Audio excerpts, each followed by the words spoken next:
नमस्कार मित्रों, दस्तक साहित्य संसार के प्रतिष्ठित मंच पर आप सभी साहित्य अनुरागियों का हृदय से स्वागत है। मित्रों, देश की महान हस्तियों पर हम समय समय पर उनके स्मरण दिवस को ध्यान में रखते हुए उन पर आधारित विशेष कार्यक्रम दिखाते ही रहते हैं। इसी क्रम में आज राजनीति में संस्कृति दूत पंडित दीनदयाल उपाध्याय जी की 54वीं पुण्यतिथि पर प्रस्तुत है उन पर आधारित यह विशेष कार्यक्रम।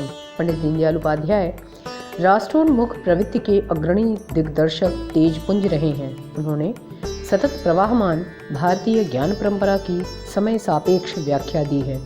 राष्ट्रीय समस्याओं का दार्शनिक समाधान प्रस्तुत करने वाले एकात्म मानववाद के प्रणेता पंडित दीनदयाल उपाध्याय का जन्म 25 सितंबर 1916 को नगला चंद्रभान, मथुरा, उत्तर प्रदेश में हुआ। तमाम पारिवारिक संघर्षों से जूझते हुए उच्च शिक्षा प्राप्ति पश्चात पंडित दीनदयाल उपाध्याय राष्ट्रीय स्वयंसेवक संघ के वरिष्ठ प्रचारक, चिंतक एवं संगठनकर्ता बने। भारतीय राष्ट्रवाद के प्रबल समर्थक तथा भारतीय जनसंघ के महामंत्री एवं अध्यक्ष पंडित दीनदयाल उपाध्याय की रहस्यमय हत्या 11 फरवरी 1968 की रात्रि मुगलसराय स्टेशन, उत्तर प्रदेश में हो गई। पंडित दीनदयाल उपाध्याय की 54वीं पुण्यतिथि के अवसर पर हिमाचल प्रदेश विश्वविद्यालय शिमला के पंडित दीनदयाल उपाध्याय पीठाध्यक्ष प्रोफेसर मनोज चतुर्वेदी जी, राष्ट्रीय चिंतक पंडित दीनदयाल उपाध्याय जी और वर्तमान राजनीतिक परिप्रेक्ष्य पर अपने विचार प्रस्तुत कर रहे हैं। बिहार की माटी के लाल तथा ज्ञान भूमि काशी उत्तर प्रदेश से देवभूमि हिमाचल प्रदेश की सफल अकादमिक यात्रा करने वाले प्रोफेसर मनोज चतुर्वेदी का जन्म 5 जनवरी सन 1972 को भूपतिपुर, गोपालगंज, बिहार में हुआ। गांधी विचार में स्वर्ण पदक प्राप्त प्रोफेसर मनोज चतुर्वेदी ने गांधी विचार, समाजशास्त्र एवं पत्रकारिता से परास्नातक, नेट तथा भारतीय संस्कृति और महात्मा गांधी पर शोध कार्य किया है। विभिन्न राष्ट्रीय पत्र पत्रिकाओं में इनके 350 से अधिक राष्ट्रवादी लेखों का प्रकाशन हुआ।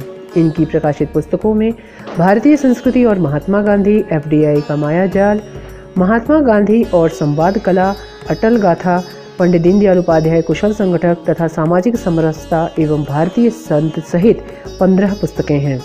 इनकी रचना धर्मिता को अनेक सम्मान मिले हैं। इनमें प्रमुख हैं राष्ट्र किंकर सम्मान, गांधी सारस्वत सम्मान, विश्व कवि सांसद सम्मान, राष्ट्रीय बंधुत्व सम्मान आदि। इस समय प्रोफेसर मनोज चतुर्वेदी हिमाचल प्रदेश विश्वविद्यालय शिमला के पंडित दीनदयाल उपाध्याय पीठ के अध्यक्ष हैं। पंडित दीनदयाल उपाध्याय पत्रकार, लेखक, साहित्यकार, राजनीतिज्ञ तथा भारतीय चिंतन धारा के अनन्य उपासक थे। उन्होंने एकात्म मानव दर्शन के माध्यम से यत् पिंडे तथा ब्रह्मांडे नामक सिद्धांत का प्रतिपादन किया। एकात्म मानव दर्शन कोई विचार नहीं है, वह भारतीय चिंतन परंपरा से निकलने वाली एक ऐसी विचारधारा है जिसमें भारत, भारतीयता तथा सनातन राष्ट्र का विचार सतत प्रवाहित दिखाई देता है। मनुष्य मन, बुद्धि तथा आत्मा का समन्वित रूप है। इस सिद्धांत का प्रतिपादन भारतीय वाङ्मय में विशेष रूप से श्रीमद् भगवत गीता में देखा जा सकता है। उसमें प्रमुख रूप से इस बात पर जोर दिया गया है कि विद्या विनय से संपन्न ब्राह्मण पशु और मनुष्य में भेदभाव नहीं करता है। इस दृष्टि से पंडित दीनदयाल उपाध्याय के एकात्म मानव दर्शन में एक ऐसी विचारधारा का प्रतिपादन हुआ है जो समस्त ब्रह्मांड में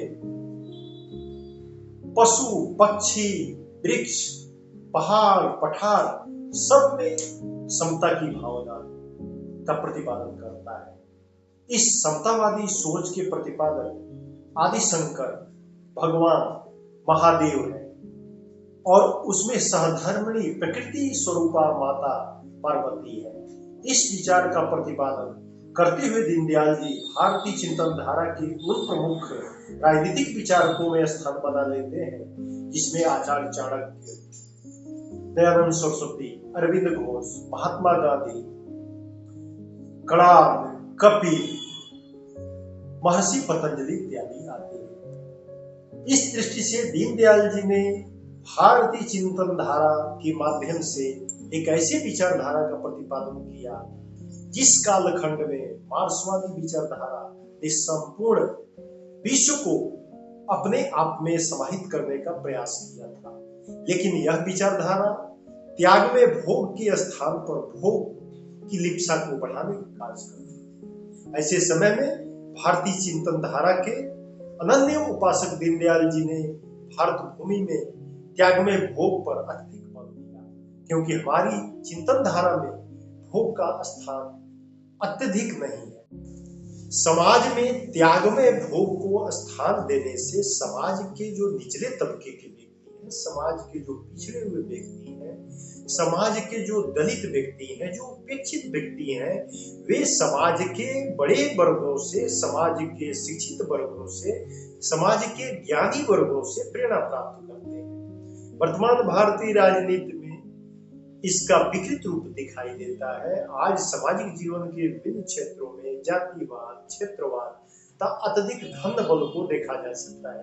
पंडित दीनदयाल उपाध्याय भारतीय राजनीति में एक ऐसे कमल है जो कीचड़ में भी अपने स्वरूप को, अपने विचार को, अपने चिंतन को लेकर के दृढ़ प्रतिज्ञ और दृढ़ संकल्प के साथ खड़े दिखाई देते हैं। उनके चिंतन में कभी भी भोग का स्थान नहीं है। दीनदयाल जी द्वितीय श्रेणी के ट्रेन में यात्रा करते हैं, लेकिन वर्तमान भारतीय राजनीति में, राजनीतिज्ञों में अपने आप को समाज से श्रेष्ठ साबित करने की एक संस्कृति को हम देखते हैं। लेकिन दीनदयाल जी भारतीय संस्कृति में संस्कृति के संवाहक है। वो भारतीय चिंतन तथा भारतीय वाङ्मय के अनुसार अपने जीवन को बहुतायत में प्रतिपादित करते हुए दिखाई देते हैं। उनके पास जब ट्रेन में उनके एक मित्र सिंघल जी मिलते हैं, उनसे पूछते हैं कि आपका जीवन कैसे चलता है। वो बताते हैं, आप ही के जैसे सुचिंतक मुझे 2 वस्त्र दे देते हैं, रोटी मिल जाता है और मेरा जीवन जो है चल रहा है। मेरा जीवन, इस धरा पर हम आए हैं तो हमारा जीवन भोग नहीं त्याग में होना चाहिए, क्योंकि बड़ी भाग मानुष तन पावा सो दुर्लभ सब। गोस्वामी तुलसीदास ने इस विचारधारा का प्रतिपादन वेदों, पुराणों, उपनिषदों तथा स्मृतियों के आलोक में किया है। पंडित दीनदयाल जी इन्हीं विचारधारा के धरातल पर खड़े होकर के अपने एकात्म मानव दर्शन का प्रतिपादन करते हैं। एकात्म मानव दर्शन विचार का यदि सामाजिक जीवन में प्रयोग किया जाए, राजनीतिज्ञों के जीवन में यह प्रयोग किया जाए, तो भारत का एक चित्र संपूर्ण विश्व में अलग प्रकार से दिखाई देगा। जिस प्रकार के चित्र की आकांक्षा और अपेक्षा संपूर्ण विश्व भारत से कर रहा है, उस दृष्टि से भारत विश्व गुरु के रूप में दिखाई देगा। आज हमें पंडित दीनदयाल उपाध्याय जी की विचारधारा पर चलने की जरूरत है, आत्मसात करने की जरूरत है, तथा व्यवहारिक जीवन में इस चिंतन धारा के प्रयोग के द्वारा ही संपूर्ण विश्व में सुख और शांति की स्थापना किया जा सकता है।